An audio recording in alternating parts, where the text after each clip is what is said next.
Okay, welcome. Today I'd like to offer a few reflections just about boundaries and around trauma, childhood trauma boundaries, and how often, if we have had trauma as a child, then sometimes it's quite difficult for us to have strong and firm boundaries. I want to talk a little bit about that and also link it into boarding school syndrome, as that is a subject I'm fascinated by. So, okay, enjoy. So, tomorrow night, the men's circle. We've been going for over a year now. The subject that we're looking at is around boundaries and also about discipline.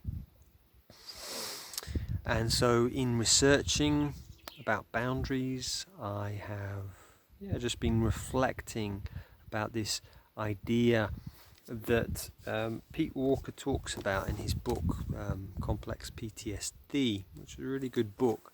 And in it he talks about these four main responses to trauma. And he says there's fight, flight, freeze, and fawn. And I've done a video separately about this. But as I'm kind of reflecting, I feel certainly if you've had some form of severe trauma, what usually happens is we choose one or two of these responses. What we should do in a healthy way is we should have access to all four. But often when we've had trauma, then we'll choose one or two. And what I found speaking to my clients, speaking to the people I work with, is often the ones that ex-boarders generally have is we either freeze, so emotionally we just freeze, or we fawn. So it's very much the people pleaser.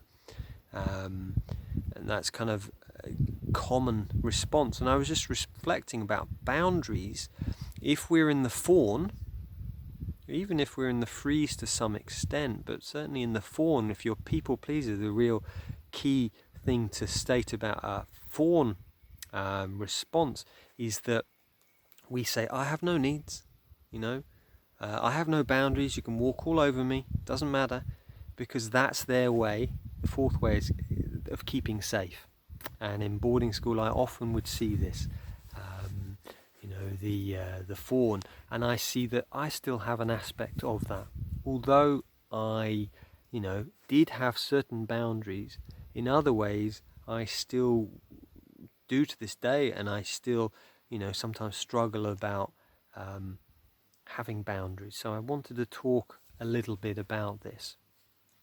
So I see one of the key things with boundaries for me is, especially if we've been traumatized, and if we have this affinity with the fawn, the people pleaser, is that we really care what others think of us. It's, so important. That was what kept us safe as a child. And therefore, it's very difficult for us to have boundaries, because it's like if we say a no, well, people might get upset with us. People might go, well, I'm not going to talk to him. And rather than us going, well, it's between me and myself, like I'm going to feel totally out of integrity if I go and steal something because I'm just trying to please someone else. But often if we're in that fawn situation, we might go against our principles because we're trying to kind of make others happy. So where does this come from? The lack of boundaries. So often as children, if we have parents who, what Robert Bly talks about in his book is the idea that our mood, our kind of I'm trying to think how he says it. I've got it written down here, so maybe I should kind of read through it. What does he say? Yeah. The warriors inside Western men, so it's about men, but have become weak in recent years, and their weakness contribute to a lack of boundaries, a condition which earlier we spoke of as naivety. A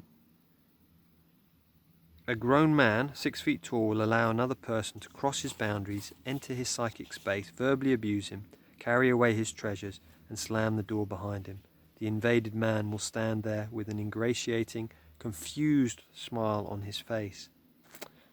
So he goes on to say that, when a boy grows up in a dysfunctional family, perhaps there is no other kind of family, his interior warriors will be killed off early. Warriors mythologically lift their swords to defend the king. The king in a child stands for and stands up for the child's mood. But when we are children, our mood gets easily overrun and swept over in the messed up family by the more terrifying mood of the parent. We can say that when the warriors inside cannot protect our mood from being disintegrated or defend our body from invasion, the warriors collapse, go into a trance, or die.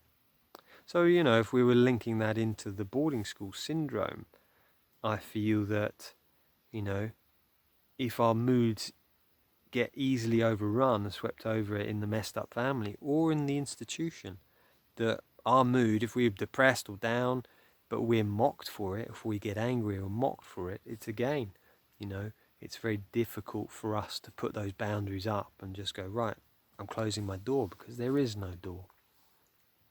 So yeah, what can you really do if you feel like you have no boundaries? What have I learned to do myself, and I'm still learning, is sometimes the first thing really is getting clear on, what is it that you want, say, in any given situation. To get clear, and then, if you're calling on an archetypal level, that's the king or the queen. It's like, right, what's the vision for the kingdom? Yes, I would like to have this happen, or I'd like to get this response, or I'd like this to happen. So it's like, right, for example, stealing. Okay?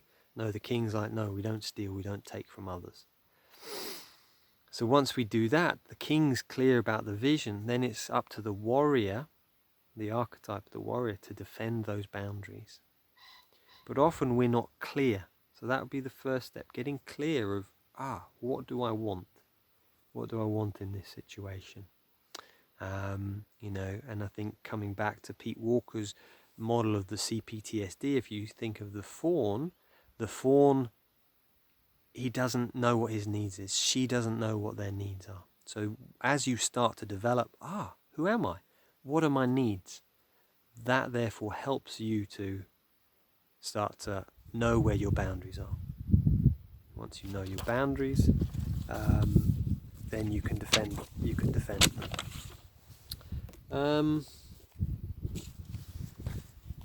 What else was I going to say about that? What other ways of cultivating boundaries? So another thing I found for my boundaries, once I know what it is I had to learn to say no to myself, first of all. Often I've struggled to say no to others because I didn't know how to say no to myself. So that might be, if I'm a workaholic, it's stopping, going, no, sit down, no. What's the king say? You need to have Sunday off. Boom. Then the warriors defend that. No, I'm not taking any calls. No. And I think, another level to this idea of boundaries is that sometimes if you come into the archetypal realm of, you can either have a boundary, but you go too far into the aggressive, like, stay away. Or we go into the, I have none.